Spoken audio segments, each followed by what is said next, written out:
This is Around the A, a weekly look at the top stories, news, and interviews from the NHL's top developmental league, with your hosts David Foote and Patrick Williams on the Sports Podcasting Network.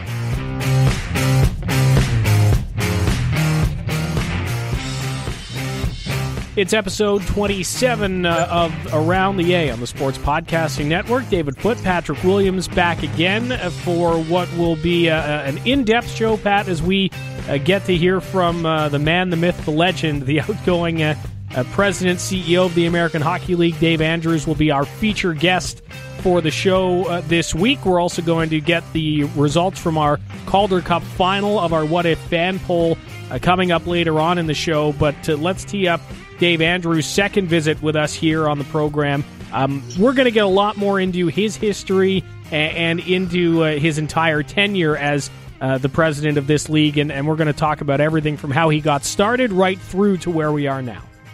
Yeah, we're focusing this entire episode on Dave Andrews, his legacy, 26 seasons at the helm of the American Hockey League, second best league in the world. Came in there as an executive with the Edmonton Oilers affiliate back in 1987. That's how far back he goes. And really interesting background. Former player. He was a goalie. He was an MVP, University of BC, and MVP goalie. Then he went into coaching. He played in Europe. He was a general manager in the Western League, and eventually found his way to Edmonton and started this journey. And 26 years later, the AHL is basically doubled in size, gone from a very regional league to a coast-to-coast operation, and going all the way from Laval to San Diego and a lot of places in between. So the guy at the helm of all that has been Dave Andrews. So we had him on a few weeks back to discuss everything with the ongoing pandemic and the league's cancellation. But now we want to kind of go back, take a trip down memory lane, and revisit some of his milestones along the way. There was a lot that he tackled. When he inherited this league in 1994, there were a lot of issues, and he'll be the first one to admit that. A lot of wobbly franchises, and he had to kind of painstakingly go through each of them. And there was a lot of teams that came and went over the years. There was some real success stories, also some teams that didn't make it. But his vision now has been realized, and he hands it over to Scott Howson in July 1, and it's going to be weird not having Dave around, but he leaves the league in very good shape. All things considered, with it, given the pandemic and everything, it makes you wonder where this league might have been. And I was speaking earlier with Howard Dolgan, the owner of the Syracuse Crunch. He said Dave Andrews, best executive he's ever seen in any realm, really. He said he could run any of the four major leagues, no problem. Just immense amount of respect for everything that Dave Andrews did. Howard Dolgan they actually came into the league, into their current positions that same year. Howard saw the growth really from the start. So it's been really interesting to talk to some different people the last couple weeks, putting together some pieces on Dave Andrews and get their recollections of that experience. And it's going to be strange not having him around. He's been such a familiar face in this league. I mean, can't tell you how many times you bump into him at a rink.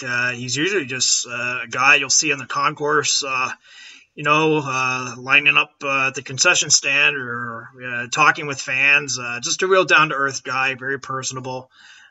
So it's a big transition time now, among many other things for the American League. And anybody you talk to around this league about Dave Andrews pretty much has the same reaction and the same things to say.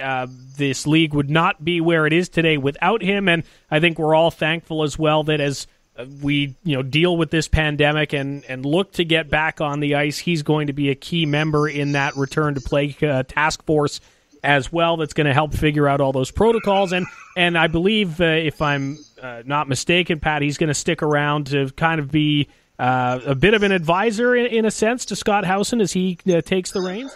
Yeah, I'll be chairman of the executive board for 3 seasons, and he'll be working, kind of an advisor / consultant, a guy Scott Howson can bounce ideas off of. Actually really got into that with Dave a little bit. He really is very mindful of the fact he doesn't want to be a backseat driver. He wants to let Scott Howson have that freedom to do his own thing. But certainly Dave this league is his baby. So he's certainly, if anything Scott Howson needs, Dave is going to be available 24/7. And I just think a guy like Dave is not just going to be a guy who goes and sits on the beach. I mean, this is a guy, he needs to be active. He's going to have his hands involved still with Hockey Canada. So he'll have a lot going on. He'll still be very much involved in the hockey world. And, I think that's a good thing. I think, both for Dave, he needs to stay busy, but also, for the hockey world, he has a lot of insight, a lot of wisdom to share. And, I think, it works from all sides. Yeah, and he's going to share some of that wisdom with us right now. Dave Andrews back again for his second and perhaps final time here on Around the A.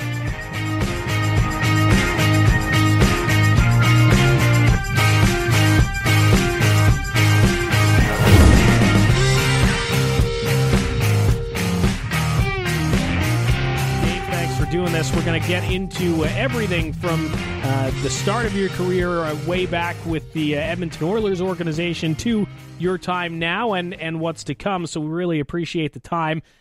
Let's go back to 1987. You joined the Edmonton Oilers organization to run their AHL affiliate, which at the time was based out of Halifax.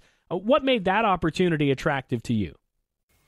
Probably two things. One was the Edmonton Oilers and Glenn Sather making the call to ask if I'd be interested was very flattering, and the Oilers at that time were on the top of the heap for sure in the National Hockey League, and the opportunity to work with the Oilers organization was one that for a young guy with a background in hockey was pretty attractive, and then it also represented a move home for me. I'm originally from Nova Scotia, and the opportunity to go back to Halifax and be general manager of the American League team was pretty attractive. It was a difficult decision because I had a really solid job with Sport Canada at the time, working towards the Olympic Games in Calgary, and giving that up to go back into the hockey business was a little tough. But I'd have to say just the excitement of the opportunity to work for the Edmonton Oilers is what probably did it. What were your first impressions when you took that job? You get into that manager seat, general manager in Halifax. That first time. What was your impression of both the AHL and as well as running that team at that level? Well, it was an interesting step for me because I had really been on the playing and coaching side. I had never been on the business side of operating a hockey team in any real way. I had done a little bit of it in Victoria in the Western League, but there I was primarily the head coach and managing the hockey operations side. So it was a whole new experience for me to actually have to generate revenue and sell tickets and advertising and manage all of that, and at the same time serve as the general manager on the hockey side of the team as well. I had the good fortune of working with Ron Moe in my first year in the American League. Ron was our head coach and a terrific guy, and had been in and around pro hockey for his whole life as a player and coach. And so Ron was a great help to me in figuring out the American League, and Halifax was at that time a very challenging market for the AHL, and it wasn't too long before we made the determination that the move to Cape Breton would be a smart thing for us to do. And by the end of that first season, that's exactly what happened. We backed the truck up to the door and moved all of the equipment that was owned by the Oilers and headed for Cape Breton. And of course, that was a wonderful run in Sydney for the team, and it was a great place to bring up our kids. Chatting with the outgoing president CEO of the American Hockey League, Dave Andrews, here on Around the A. Dave, you mentioned the relocation to Sydney when the team became the Cape Breton Oilers and experienced a lot of success, especially when it came to the fan base and getting people in the seats. What went so well when the club relocated? Well, we weren't sold out right away. The first half of our first season was we were probably still running at about 60 to 70% of capacity in the building. And it was sort of after Christmas that it began to take off. I think two things were really important there. One of them is that the facility that we were in was relatively new, Center 200, and was an attraction to the local community in Sydney and area. And, they had not had professional hockey before, and the Oilers were the Oilers. It was, we were the American League team for the best professional team in the world.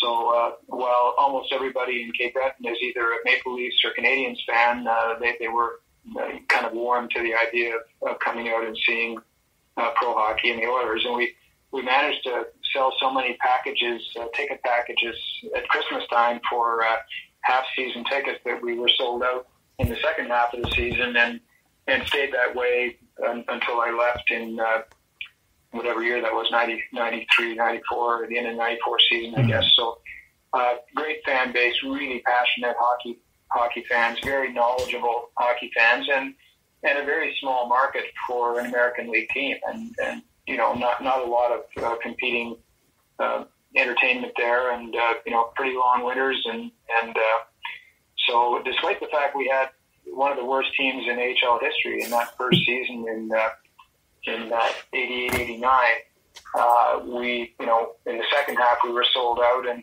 as bad as we were, we had unbelievably good support. For people who weren't around back then, what was the AHL like in that late 80s, early 90s era? Well, it was dramatically different from what it is now. I mean, there were a lot of great players, a lot of older players. The pace of the game was certainly not what it is today. It was a very physical league, very tough league. Like most teams were at least 2 deep and sometimes 3 deep in players who might be referred to as enforcers. There was a lot of fighting in the league in those days. There was the intimidation factor was a big part of the game. There were a lot of very skilled players and a lot of players on their way down in their career from the National Hockey League, which gave you a good talent level in the league. Probably not as good a compete level as what you see today. But it was good hockey, no question about it. That 1993 championship team, what was that experience like? What was it like to watch Bill McDougall, 52 points in that playoff season? And what went so right that spring for your club? Well, we had a great coach in George Burnett for sure. We had, I think any championship team, a lot of things need to fall together at the right time, and players need to do things that they don't normally do. And I think we found, players who typically weren't great defensively began to play defensively, and players that had never blocked a shot in their life were blocking shots. And Billy McDougall was lights out. And I had, if I look back over my career, trading for Billy McDougall was a pretty good move. Billy essentially was the key player in us winning that championship, and there were a lot of great players on that team that many of them went on to good careers in the NHL, which Billy McDougall did not. But in that particular period of time, I don't know if anyone will break his record for a long time in terms of points in games played in those playoffs, and he came up big in every single game. That team, we only lost 2 games in the playoffs that year, and both were in double overtime, both on the road.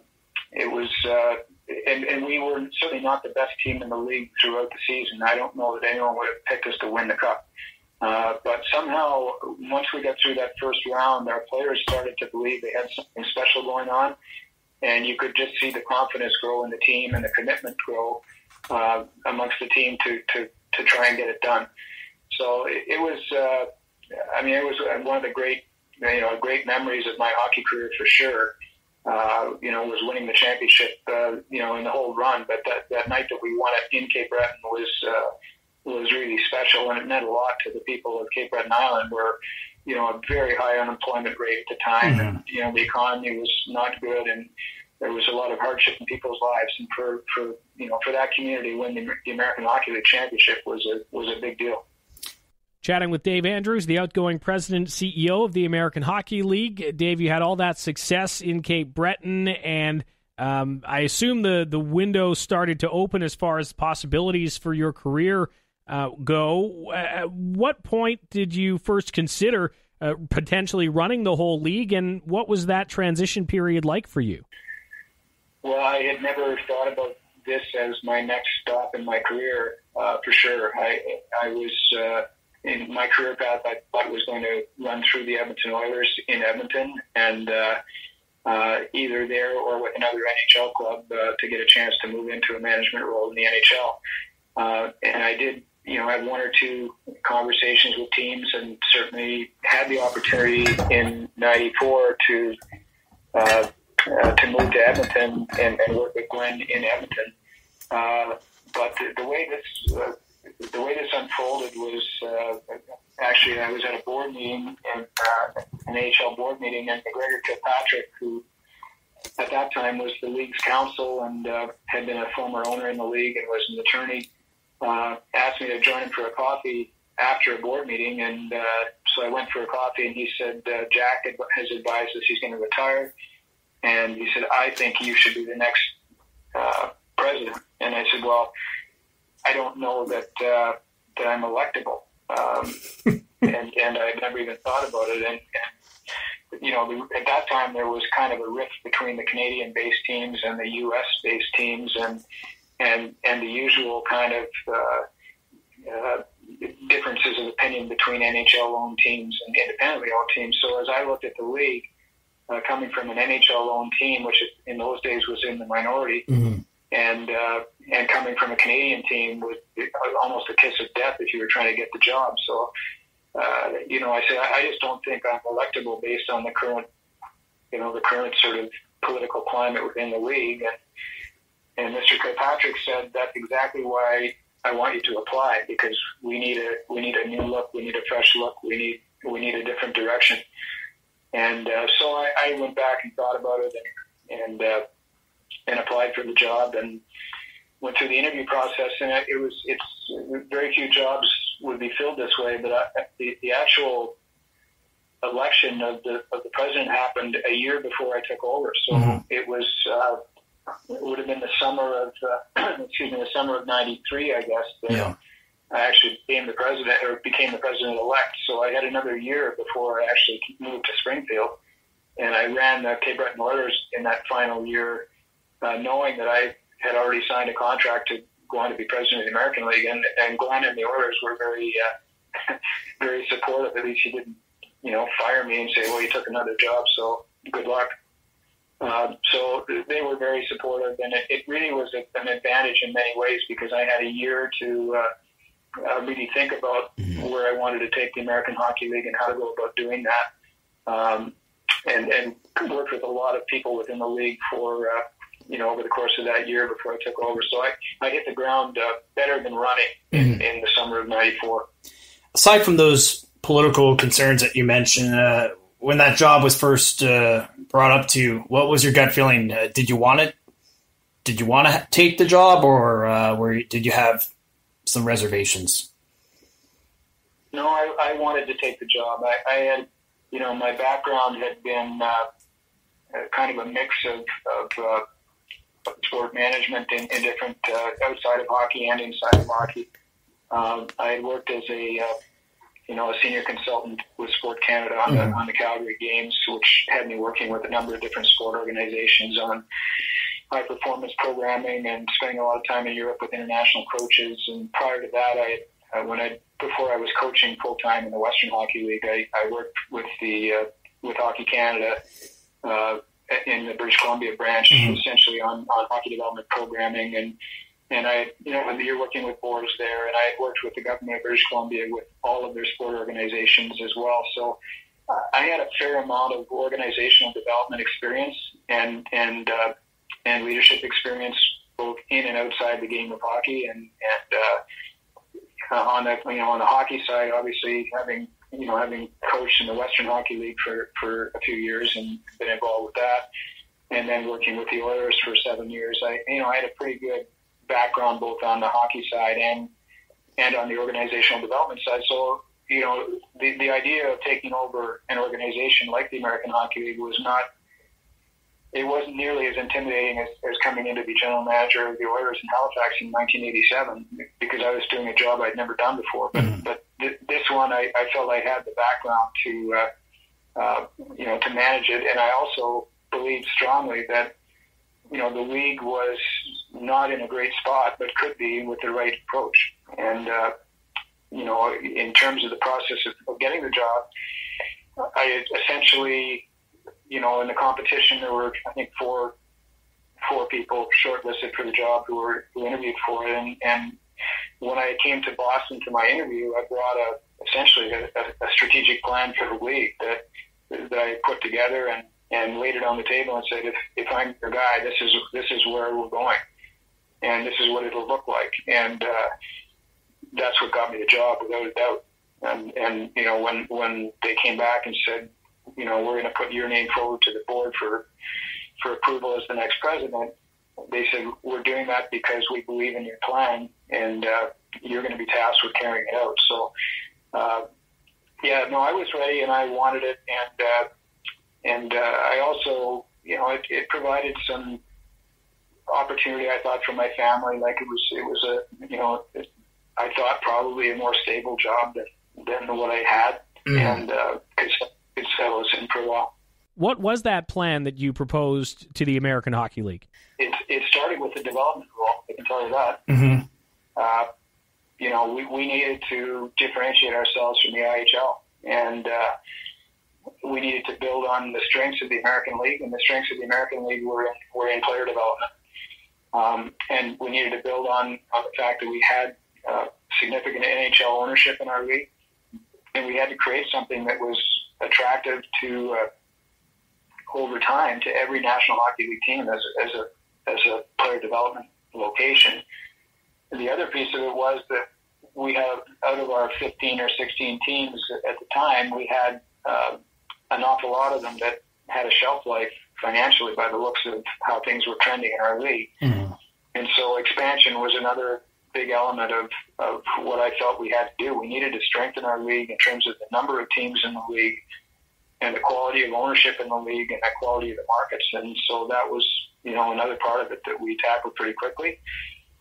Another part of it was building the brand of the American Hockey League and building a stronger marketing department and a presence on television and reintroducing the All-Star game, which we did that first year. So, there's always a number of elements of any plan, and we needed to build our brand. We needed to increase the number of teams we had, and we needed to differentiate ourselves in terms of the hockey itself.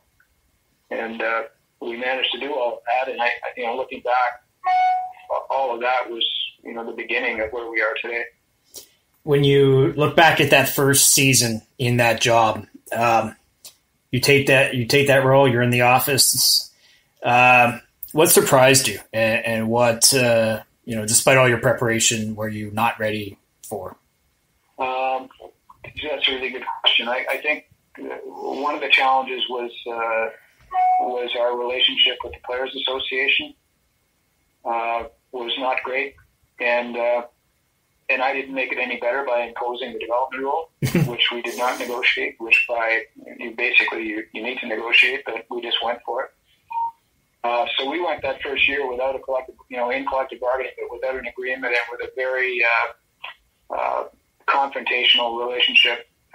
And I wasn't ready for how much time it was going to take to deal with the number of grievances that we were getting on a regular basis from the Players Association. Like, I had no idea how much time was going to be spent trying to work through all of that. And I think it was probably towards the end of the first year, I forget exactly when, but I called Larry Landon, who also was pretty fresh in his job at the time. So, we were both trying to establish ourselves, I think. And I can remember calling him, and we both had a battery of lawyers, working through all of this stuff. And we were in front of the National Labor Relations Board because of the development rule and having to fight them in there. And it was a mess. Anyway, eventually I just called Larry and said, Larry, why don't we just meet somewhere with you and I without all the lawyers. And I said, if you need to talk to your lawyers, you can get on the phone and I'll do the same. But let's see if we can't figure all this out with the two of us, because we're spending a lot of money on legal fees that we don't need to be spending. And anyway, we got together in Albany, I think it was, and spent 2 days there at a Holiday Inn and hammered out a new agreement essentially and worked through all of our differences, or most of them. And really, ever since then, the relationship has been pretty great. Like it's you know, you have to negotiate. You have to, you know, we both have to represent our constituents, but you know, it's been a very smooth working relationship between us and the union, and we've had a good relationship with Larry and his staff and with his executive committee of players and the player reps over the years. So you know, it's been that was something I didn't expect, and I'm not sure what else I didn't expect. I think we were, you know, I knew the league pretty well. I've been serving on the board for 7 years, so there weren't any real surprises. Just that part of the job was one I didn't really see as going to take up as much time as it did. Early on, there was you were part of a push to really take the league to the southeast of the United States. You went into Greensboro. You went back to Baltimore. You were looking at some other markets. What made that attractive, and why do you think that was never able to completely come to fruition? Well, that's a good question. You know, I think every market's different in terms of some of the challenges. I mean, the move into the Southeast was really, there had been quite a bit of conversation between ourselves and the ECHL back in those days about some sort of working relationship and potentially a number of ECHL teams moving to the American League.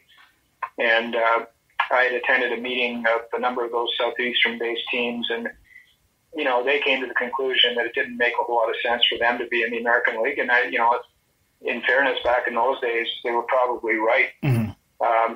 You know, our league was, at that time, you know, not as successful as it is now, and the ECHL was doing pretty well, and they had lower costs than we had. So for the market to move from the ECHL to the American League, you know, didn't make a whole lot of sense. But in any event, Greensboro, you know, Greensboro made the move and came to our league, and it was, you know, not particularly successful. It's a huge building, as you know, mm-hmm. And you know, it wasn't long before with the Raleigh building coming on stream, and you know, the IHL was looking at Raleigh, we were looking at Raleigh, and then the NHL ended up looking at Raleigh, and you know, the history of that is the Hartford Whalers actually moved into Greensboro right on top of our franchise. So it's sort of that situation with the NHL and with our ownership group in Greensboro. And that team ended up in New Haven. Mm-hmm. But it was, you know, it was never a very successful operation in Greensboro. Baltimore, similarly, I think for other reasons in Baltimore, there was always seemed to be I always thought Baltimore should work, to be honest. Like, it was a pretty good building, and excuse me, it was a pretty good building, but it was considered by folks in Baltimore to be in a very unsafe area, mm-hmm. and that seemed to really kind of doom the franchise. But it was a great place to watch a game, and you know, it was a great city to have the American League in. It just didn't, you know, it just wasn't financially viable. This is episode 27 of Around the A on the Sports Podcasting Network. David Foote and Patrick Williams here with the outgoing president and CEO of the AHL, Dave Andrews. Dave, skipping ahead a few years, the mid to late 90s were a major transition time in the minor league hockey business. Merchandising became a much bigger thing for one. What do you remember from that area? Maybe what are some of the challenges in bringing the AHL into the modern age and going from something of a mom-and-pop operation to a much bigger operation?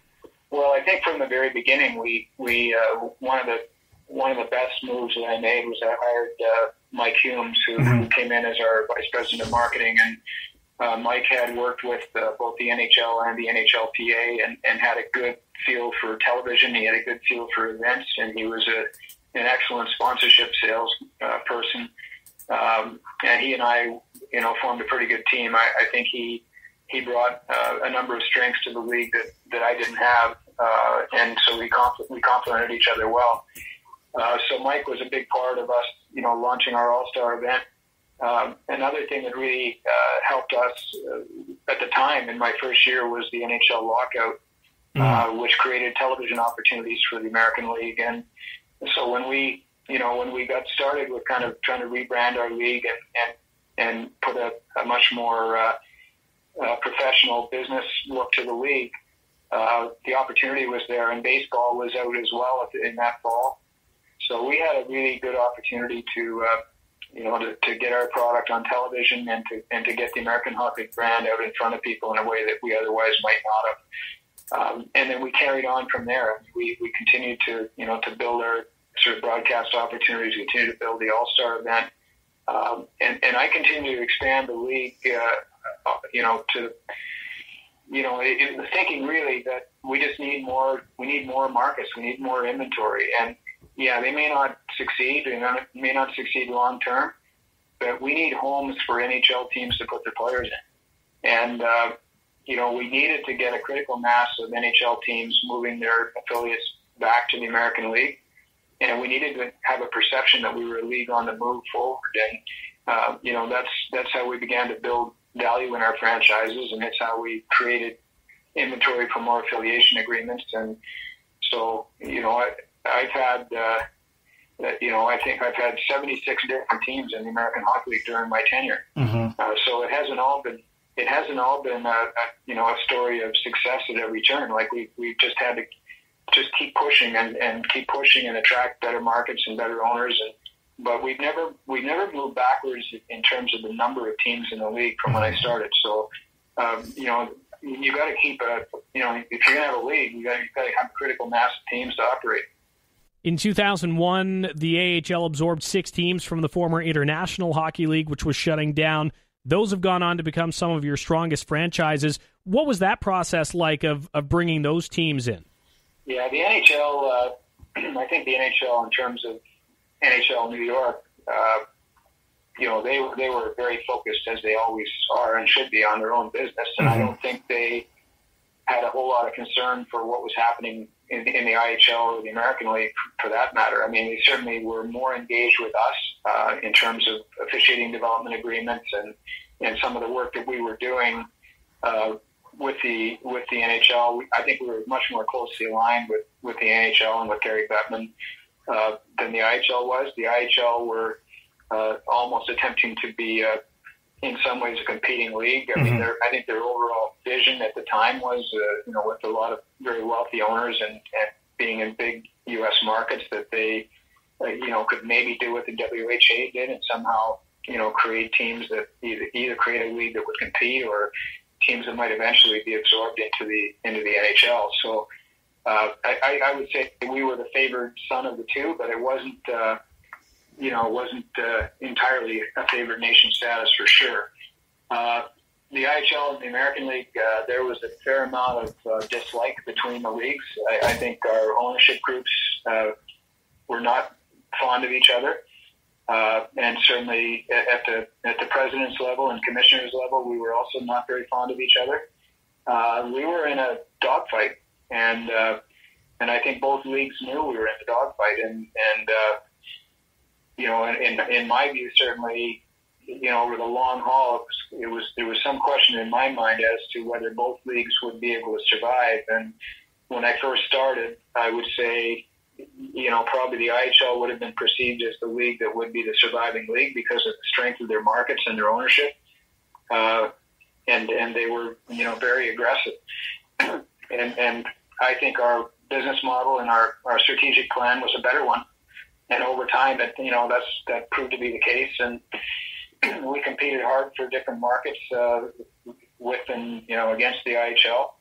And in the end, in 2001, we came together, which is the best thing that happened in the American League probably in its history.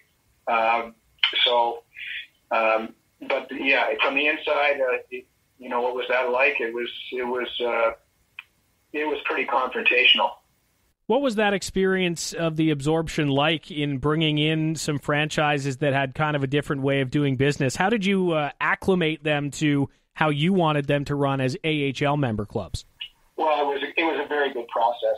It was, I think, the element of it that would be, probably surprising to most people was that as the conversations were getting started and as the first rounds of negotiation were happening, almost no one in the American Hockey League knew we were doing it. I was essentially in a conversation with Mark Chipman, who was the owner of the Manitoba Moose at the time, and Mark had been pretty much assigned the responsibility of exploring the possibility of bringing IHL teams into the American League, and it was, I think, I kept it pretty close to the vest with our owners because I was concerned that they would be opposed to the idea.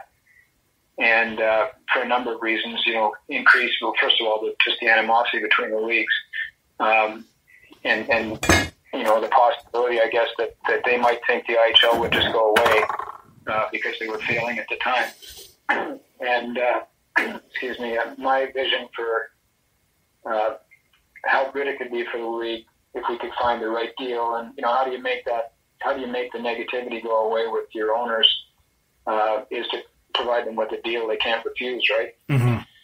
So we negotiated, Mark and I, a deal that really our board could not, just couldn't refuse, because there was an expansion. There were expansion fees paid by the IHL teams to come into the league.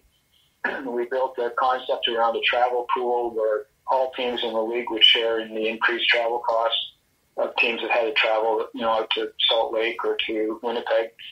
We crafted a pretty special deal, and so it was an easy sell to our board when the time came, and the IHL teams were excited about the opportunity, and our Players Association was cooperative in helping us get to where we needed to get to with our collective bargaining agreements.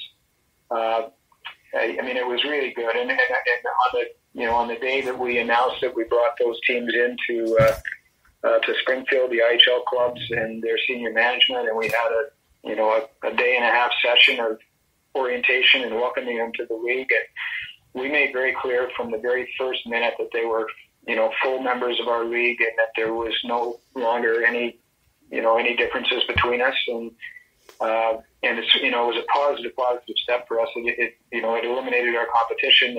It created a league that had a much better footprint nationally in the U.S. and it brought very strong owners to our league. Like it accomplished much of what we set out to do in '94. It really got accomplished in 2001.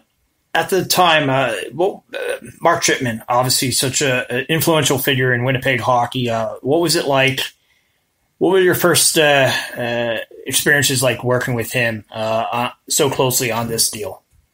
Well, he my first impression was what a down-to-earth, personable individual he was, mm-hmm. and what a pleasure he was to work with in terms of a negotiation. And he, a lot of folks are not good listeners, and I'm probably not a very good listener, but Mark is. And Mark really understood some of the challenges we were going to face in putting the deal together, and worked very hard to sort of overcome and help me overcome those obstacles. We had an immediate bonding, I would say, in terms of respecting each other. And as I look back over my career, and if I go back to 2001 when I first met Mark, which is 19 years ago, or I guess it was probably 2000 when I first met him. So we have a 20-year experience together, and I think he's made a tremendous difference to our league, and certainly in many ways has been a mentor to me as well. So I really respect him and everything that he's accomplished in Winnipeg and bringing the Jets, to the community and bringing the NHL to the community. He's a passionate hockey person. He really cares about the game, and he's a very smart businessman. And it's been a pleasure for me working with him over the years. like I say, that 2001 expansion, merger, whatever we want to call it, was a really crucial step in the growth of the American League. Now you shoot forward to 2015, the West Coast move, but that had been in the works for years. I remember speaking with Brian Burke at the 2007 NHL draft, and he first brought it up unprompted. What was that years-long experience like, trying to make this happen and balance both the needs of the NHL with the markets in your league and the business concerns, and as well as having to lose a few pretty solid markets that you had? Well, it was a difficult process. It was much more difficult than the IHL expansion in 2001, for sure. Conversations around having the American Hockey League on the West Coast started well before 2007. I can tell you in 95, or either during my first year or my second year at the latest, Tony Tavares, who was with Anaheim at the time, was a champion of that idea. So, that's 25 years ago. There's been talk of an AHL presence on the West Coast. Brian certainly was one of the driving forces behind wanting to have AHL teams out west. And there were others, but I would say Brian was certainly one of the key leaders. We have been having conversations, listening to conversations over the years about the idea of a Western-based division of the American League. But when it finally began to happen, it was a difficult process. I can say that. It was, there was a thought on the West Coast that maybe they would have their own league and it would be a lot different than the American League in a whole lot of ways. And, some of the NHL teams that we're talking about, potentially having a separate league out there were owners of teams in our league at the time, and others were affiliates in our league at the time, and had a separate league started out west, it would have essentially defeated the purpose of what we'd accomplished in 2001 in creating one league, mm-hmm. and would have taken player supply away from some of our independent owners in our league, which would essentially devalue their franchises. And so it was, the potential of it going in the wrong direction was great enough that it was a pretty stressful process to go through. And, we needed to find a way to have this happen within the American League and inside of our tent and under our umbrella, and do that in a way that satisfied the NHL teams that were, looking at this, that we could create the environment that they wanted.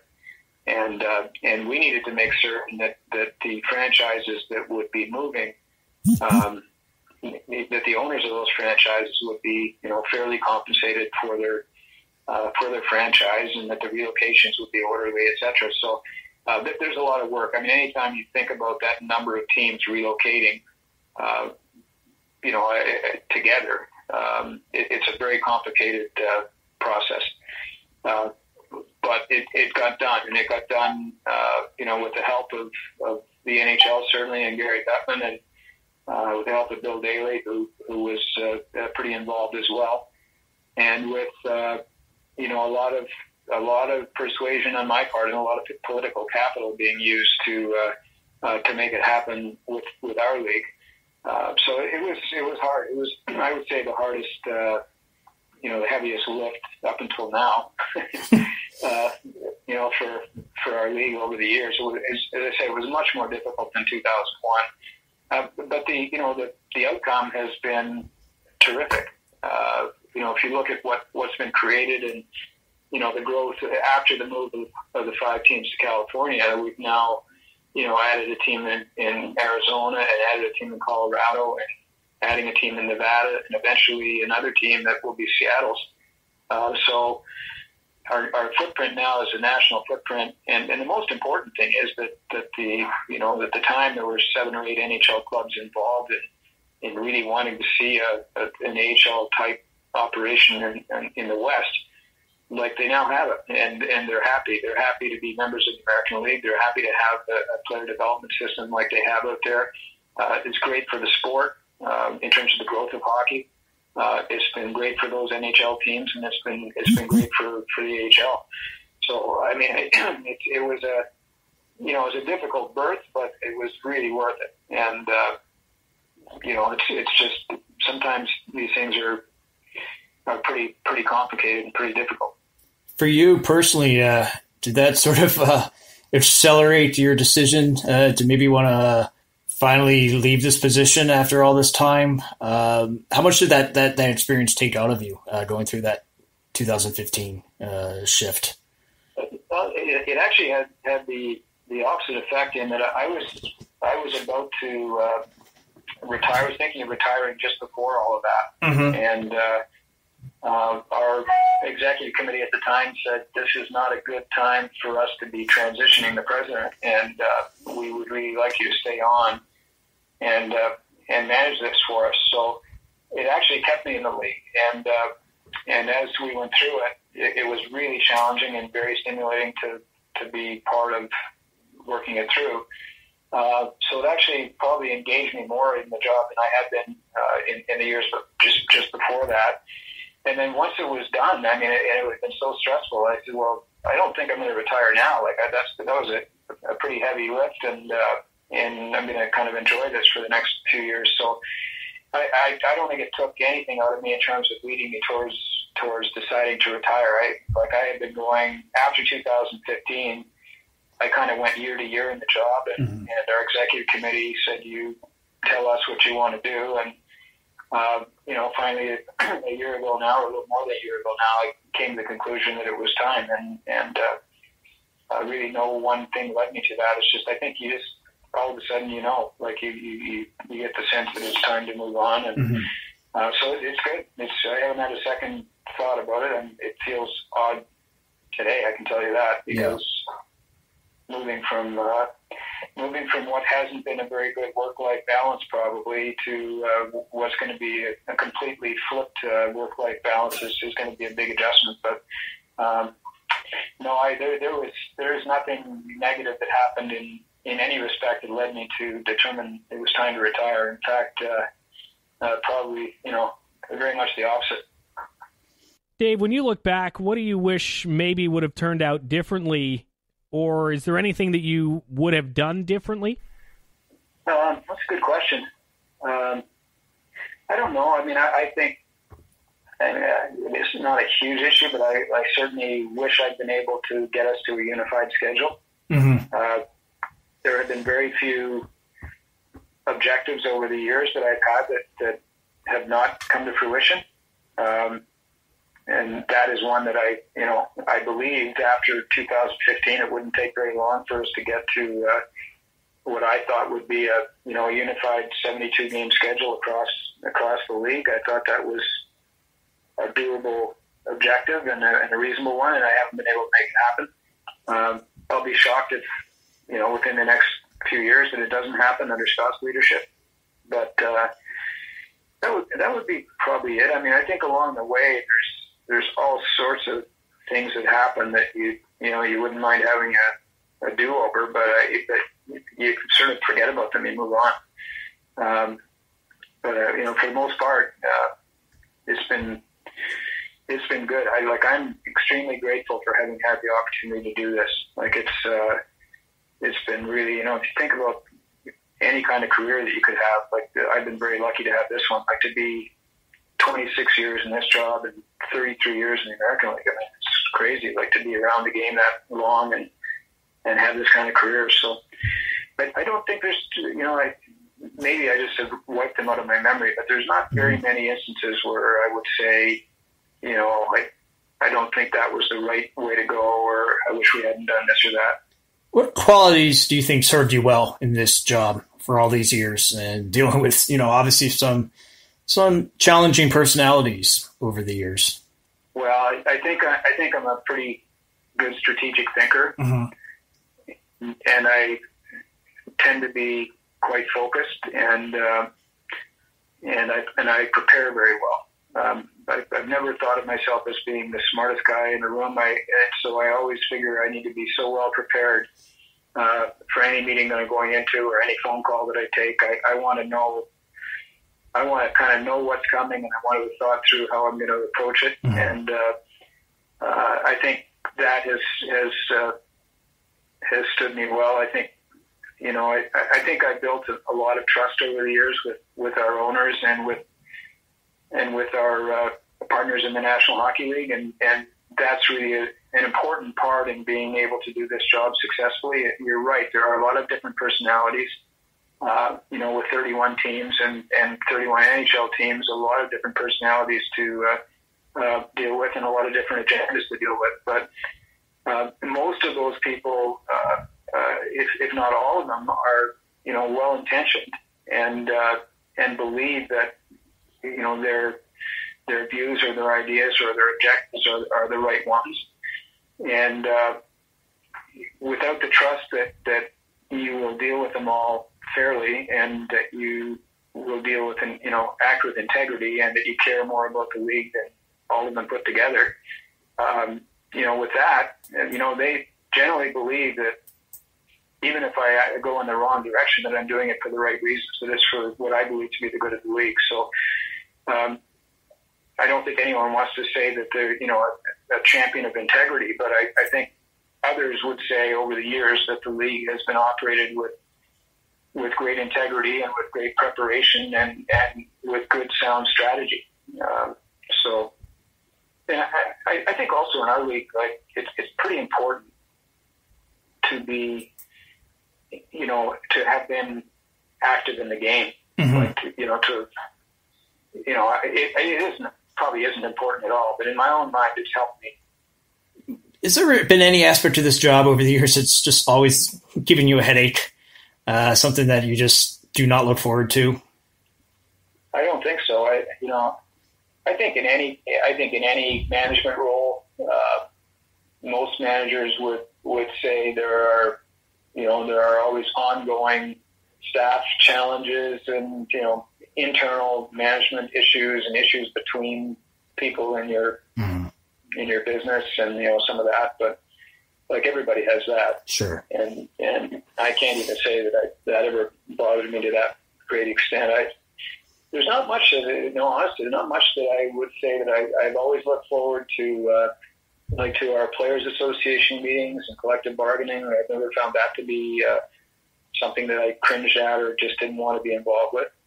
I've had some, very challenging times when there's relationship breakdowns between NHL clubs and AHL clubs. Mm-hmm. that I've had to, help massage, mediate, arbitrate, that are not always a lot of fun, but they're challenging. And over the years, as you do this kind of work, you get good at it. And so I've always been pretty confident that any of those situations I should be able to help resolve. So, the relationships are important, and I think they've just kind of developed over the years to where there's no real aspect of the job that I didn't enjoy doing. I mean, some of the discipline side is not always fun, but I've had the good fortune over the years of having someone else that has to deal with those phone calls. Mm-hmm. I get to help make the decision on what we're going to do from a disciplinary point of view, but I'm not the one that's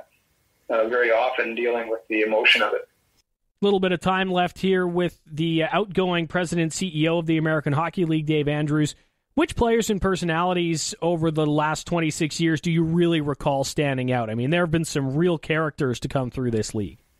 Yeah, it's funny. There's a few memories that, there'd be a lot more if I really took the time to think about it, because there's been a lot of characters in the league. But, I've always had a great relationship with Dennis Bondy, mm-hmm. going back to, I signed him to his first pro contract in Cape Breton. So Dennis was living at home and didn't have a place to play, and we signed him. And, of course, he went on to a pretty spectacular career in the American League and the National League.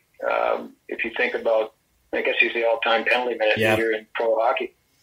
But I've always really liked Dennis personally and enjoyed being around him, and I I recall going to Wilkes-Barre when he retired and presented him with a gift on behalf of the league. And I told him at the time the only reason I came down was to make sure he was really retiring.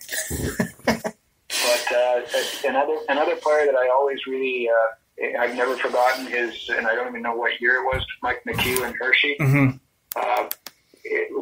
I respected him so much as a player and what he did for that Hershey team. One of the years they won the cup, Bob Hartley was coaching and Mike McHugh played, Bob only played 2 lines and Mike was kind of on both of them. Mm-hmm. And I mean, he played almost the whole game, and then these games went into overtime. And I said, I don't know how this guy does it, but he was one of the best competitors I ever saw, and a very talented player too. So he kind of sticks in my mind. And there's guys, guys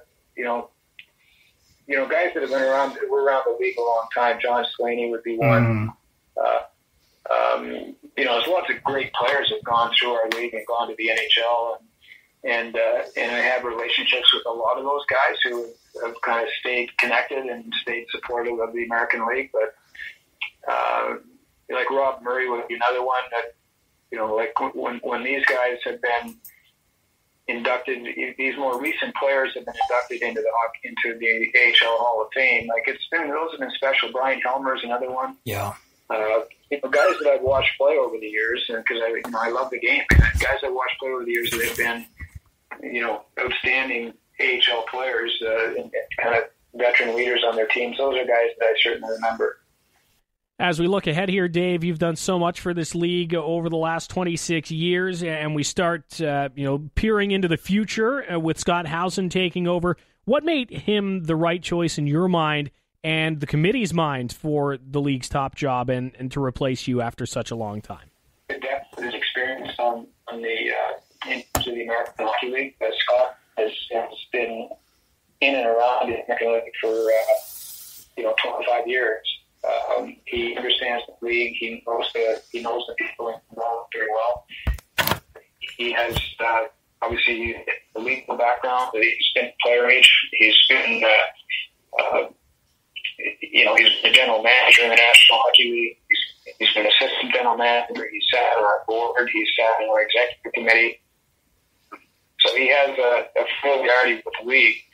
The fact that he has just strong hockey side. I mean, we are, a big part of who we are as a league is the hockey relationship with the NHL and our obligations in terms of player development and relationships with NHL general managers.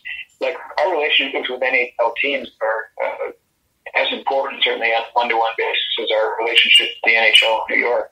And, maintaining those individual relationships at the NHL level are important. So Scott is well positioned to do all of that. He's also, he's a person of great integrity, and he's not an impulsive guy. He will, I think, over time, really gain the trust of our board of governors and of all of our stakeholders. So those are the things that I think are in play. And how do you think he might act differently or handle the job differently from you once he finds his footing and his kind of management style? Well, we have pretty different personalities. I think he'll be very different in terms of how he approaches things and how he interacts with our board members. I think Scott would tell you that I'm probably quite a bit more outgoing than he is. Mm-hmm.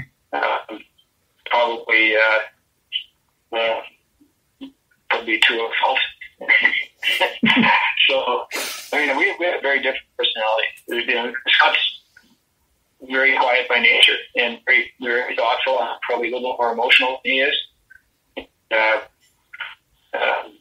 wear it on my sleeve a little more than Scott does, but other than that, I think we come from the same collect for sure.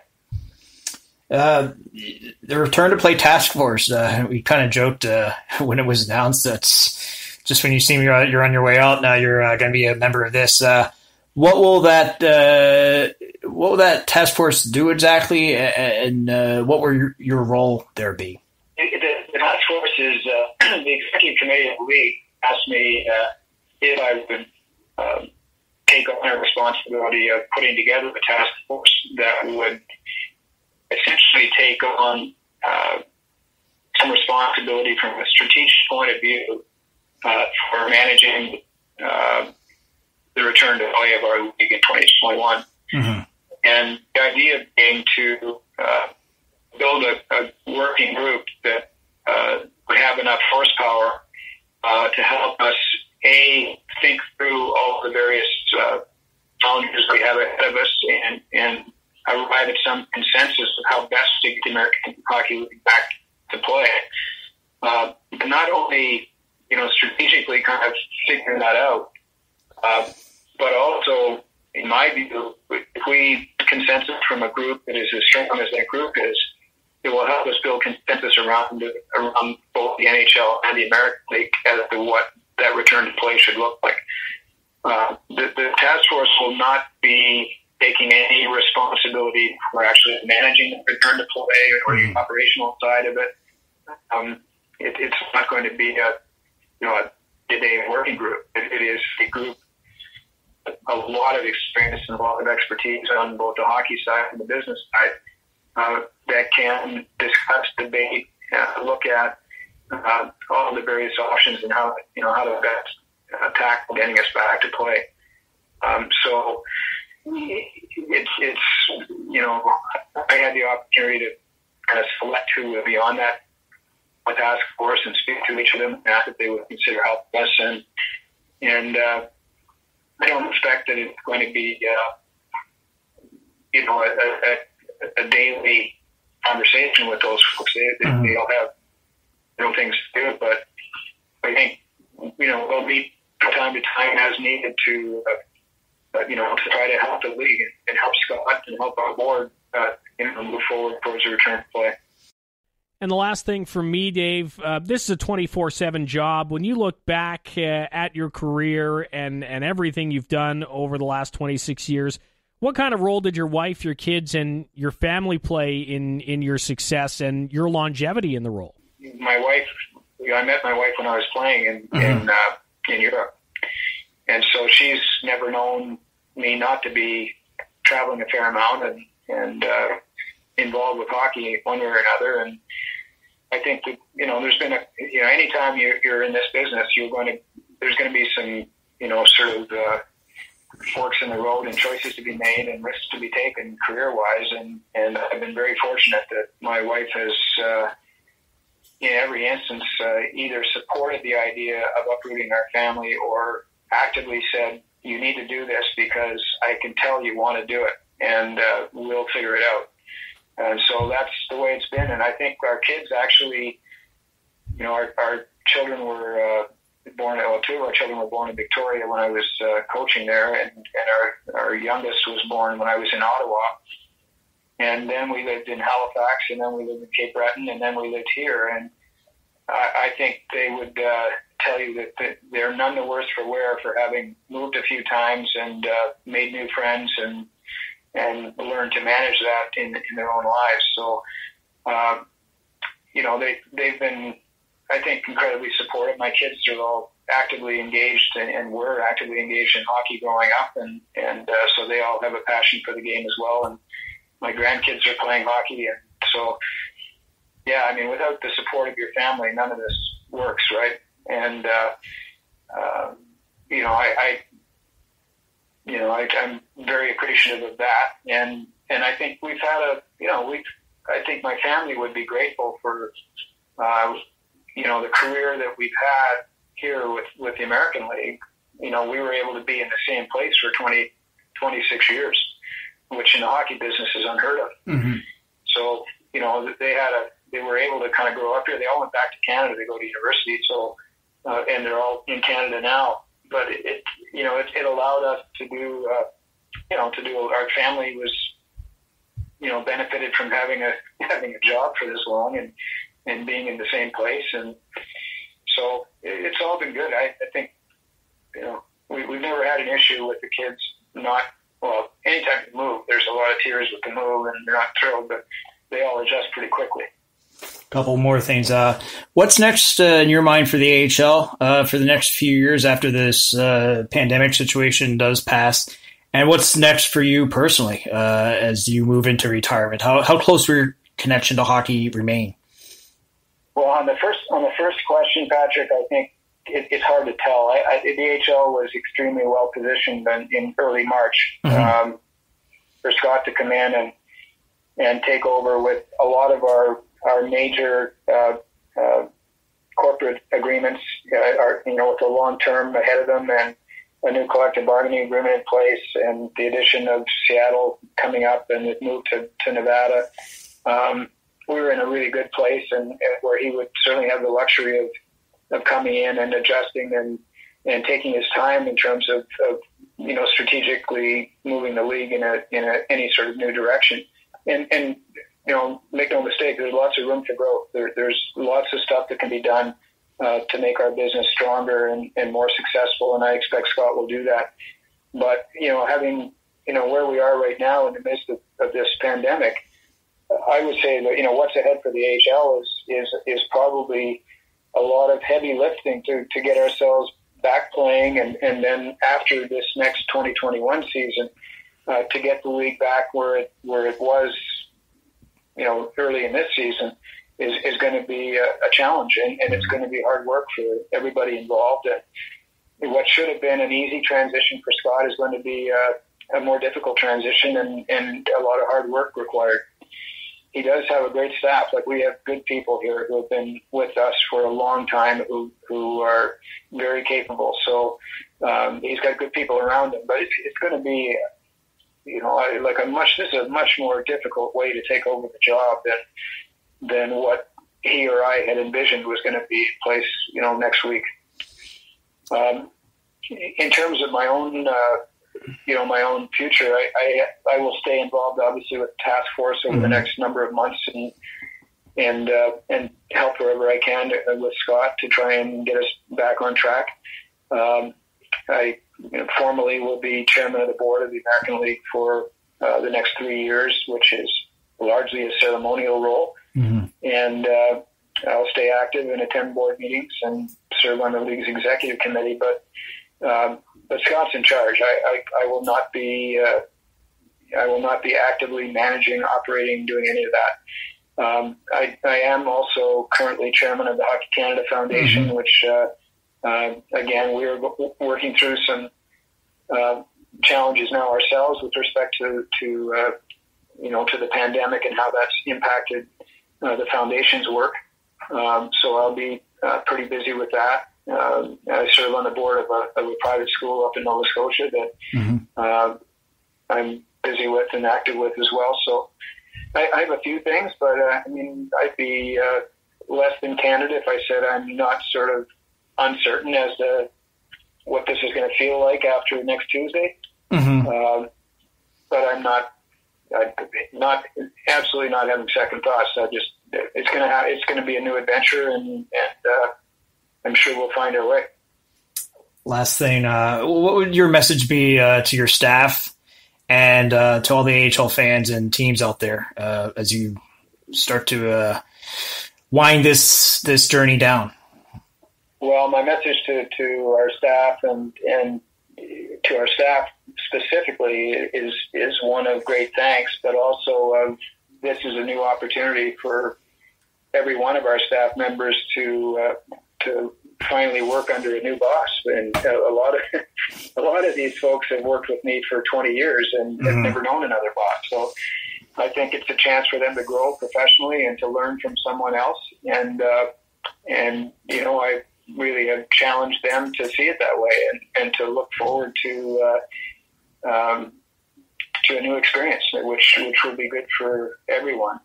To my core group of management folks at our office, it's really a bittersweet time for me. Like, it's good to be retiring, but I'll miss most the relationships with those individuals who have been there for, most of them for at least 10 years and some of them for 15 to 20 years and have been a big part of the success of the league. So that's going to be hard to not work with them every day, although we're used to it because we haven't worked with each other face to face for 3.5 months.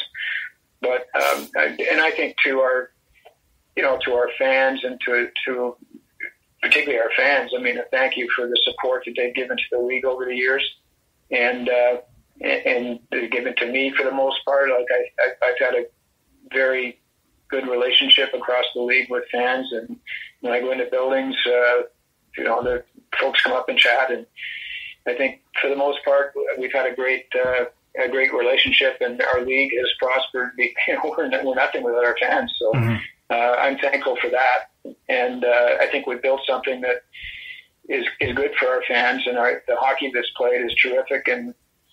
But it's you think of the various people you need to thank. Like there's our players over the years and our current players.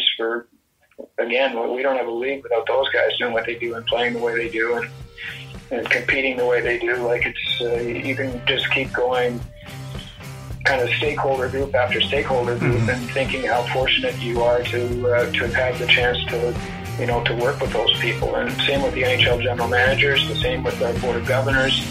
I've had an opportunity that few people ever have, to work with so many great people and work in a game that I care so much about. So it's been pretty great ride.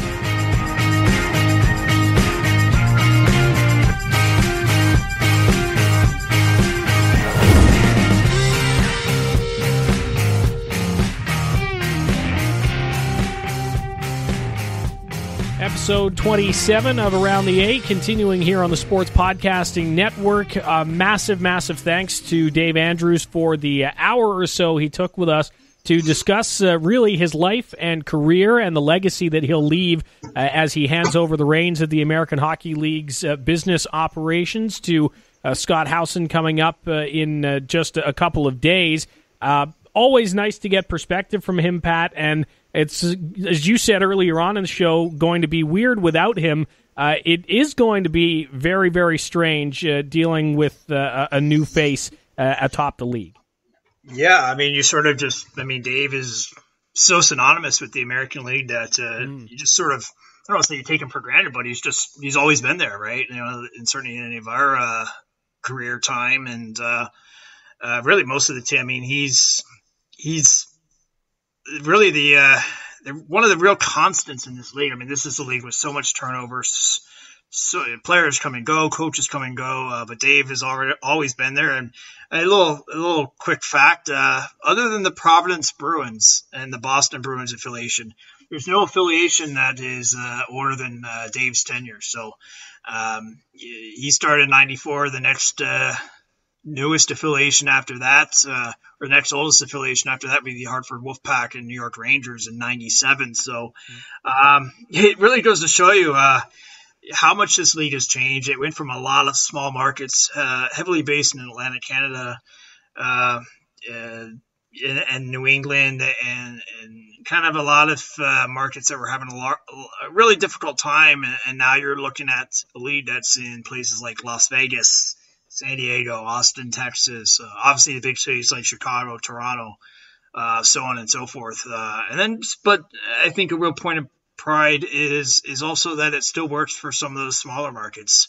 The Hershey Bears, the Utica Comets, Binghamton, teams like that don't necessarily have that big city cachet, but still, because they can put people in the building, are able to survive. And Dave has always made it a priority to make a model that works for all sides. As long as you support your team, you can make it work, whether you're a top 10 market or you're a small city. So it's going to be an adjustment. I agree 100%.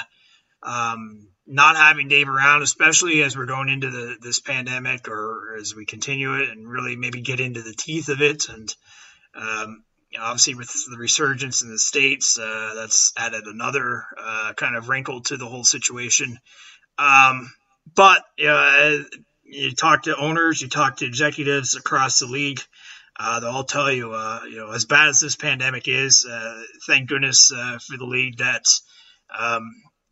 Dave is leaving this in a good place. It's a pretty stable league on its own, and there's a lot of money and capital invested, so they should be able to withstand or weather this storm, even something as big as this pandemic. So Yeah, it's going to be an adjustment. It's the first time now since summer of '94 where Dave Andrews won't be running the show. And I think it will take time for everybody to get used to that. And obviously, Scott Howson has the full support of Dave Andrews and the Board of Governors as he takes over the role as of July 1st, depending on when you're listening to this episode. And you have to know, obviously, that he's on our radar as well here on Around the A. We'll hope to get some time with the new president and CEO of the league here in the next few weeks, perhaps. And before we change topics, obviously, we send our best to Dave Andrews as he moves on to this next phase of life. We talked about it earlier. Still going to be involved in the league and will still be a big part of this return to play task force, but now perhaps, Pat, a little bit more freedom to spend some time away from hockey, maybe with the family and things like that. Yeah, he's got the family, the grandkids, the whole 9 yards. So, he said, like, my work-life balance for all these years has been very lopsided. Now it's going to kind of go the opposite, where he's going to have a lot more free time, and I'm sure he'll fill it. He's a guy that needs to stay active and stay busy. He's not a guy that's, as I said earlier, is somebody that's just going to be content to sit around and not do much. He'll find something to keep him busy. And I'm just glad we're able to get him on there. Big thanks to Jason Chamovich at the AHL office for helping to arrange this. Thought it was a very fitting way, for this week and this episode that we were able to have Dave on and really have him give his real final interview, in his current post, and before he hands over that torch. So it's a strange time, though. And I think given everything else going around, it's one more massive change really in the hockey world. You have to also think all those people in the league office, he's been such a fixture there for so long. A lot of those people there have been 15, 20 years, and he won't be there anymore. And I think it will be an adjustment period for the people working there as well whenever they do get back in the office. But I think the good news for them and for the league is that Dave will be a phone call away. And he'll walk that line between giving advice and not second-guessing.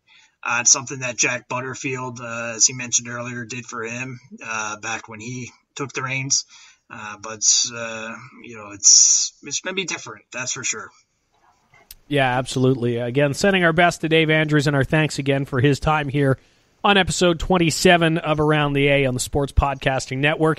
Before we wrap up this episode, Pat, we have to get to the final results from our weeks-long What If playoff poll. Again, if this is the first time you're tuning into the show, a few weeks back when the NHL announced its return to play format, we decided to take it to the fans and see by a vote who would win the Calder Cup if the AHL had taken the same path.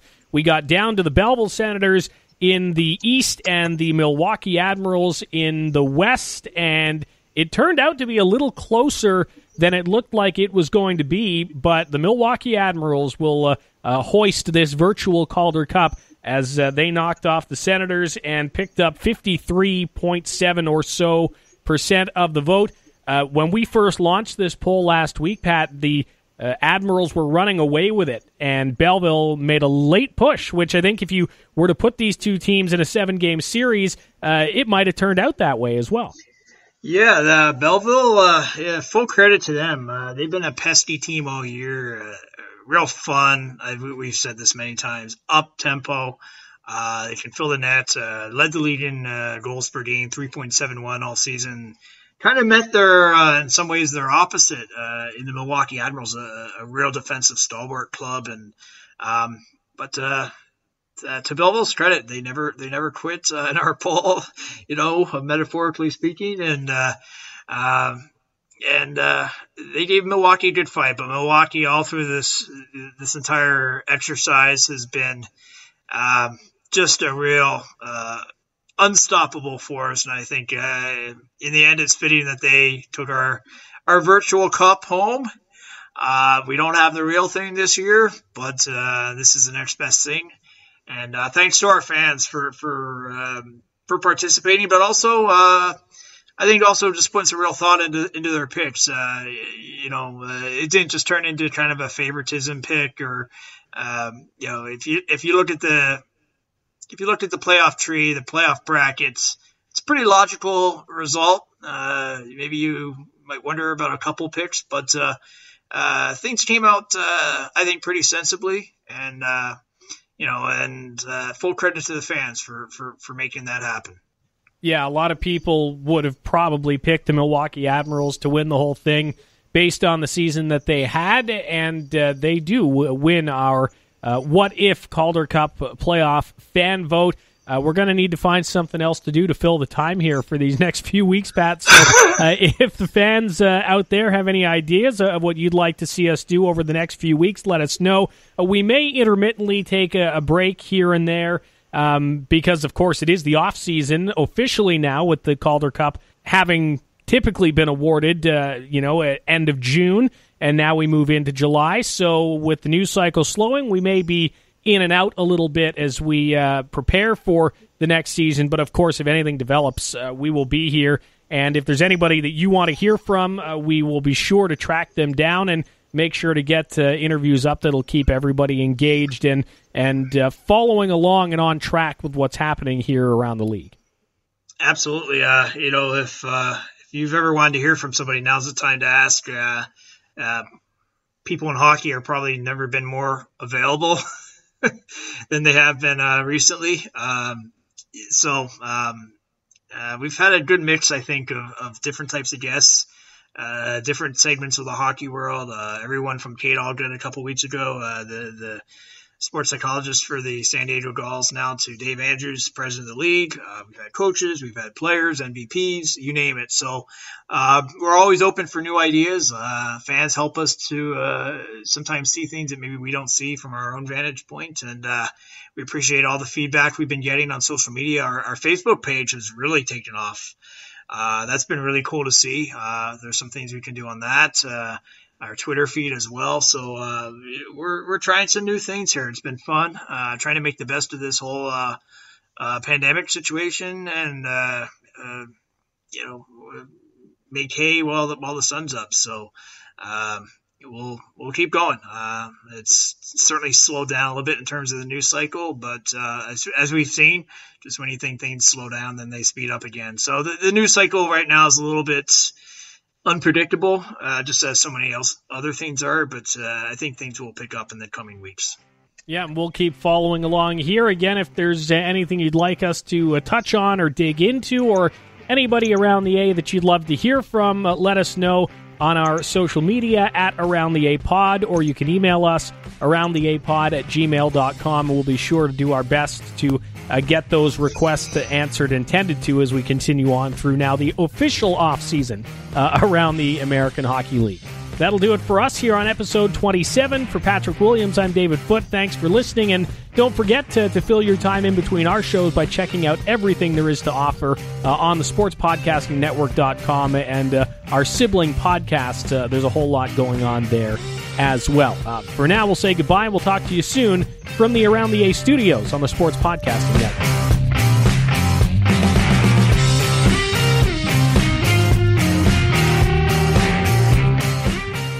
Thanks for listening to Around the A. Be sure to tune in again next week. Find Around the A on the Sports Podcasting Network, iTunes, Spotify, or wherever you get your podcasts. Interact with us on social media. Give us your thoughts using the hashtag Around the A and follow us at Around the A Pod.